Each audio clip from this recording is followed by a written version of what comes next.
August 28, 2013, 19-year-old Bryce Laspisa left his girlfriend's apartment in California and started what should have been a simple drive home to see his parents. It was roughly a 7-hour trip, but Bryce never made it home.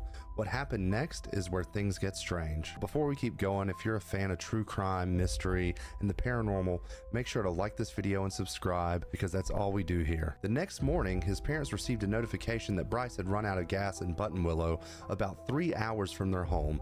A service station owner delivered the fuel to him around 9 o'clock in the morning, but when his parents called the station owner hours later to check in on Bryce, he was still sitting in the exact same spot. The owner had to convince him to get up and start driving again. Hours passed, Bryce still hadn't arrived home, and police found him parked on the roadside near Buttonwillow around 8 p.m. They searched his car, they talked to him, checked in, and they said he seemed fine, no drugs, no alcohol, just a tired kid that was driving home. Then, at 2 a.m. on August 30th, Bryce called his mom.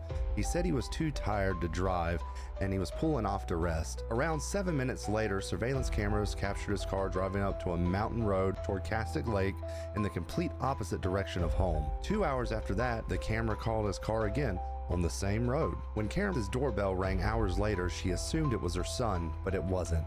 It was a California Highway Patrol officer, and what the officer told her changed her life forever. At around 5:30 a.m., his Toyota Highlander was found crashed at the bottom of a 25-foot ravine near the lake. The rear window was shattered from the inside, and there was blood on the front windshield. His phone, wallet, and laptop were still in the car, but Bryce was nowhere to be found. Despite massive searches with divers, helicopters, and bloodhounds, no traces of Bryce Laspisa have ever been found, and it's been over 11 years and his parents are still searching. What happened to Bryce that night, and why did he drive to that lake instead of going home?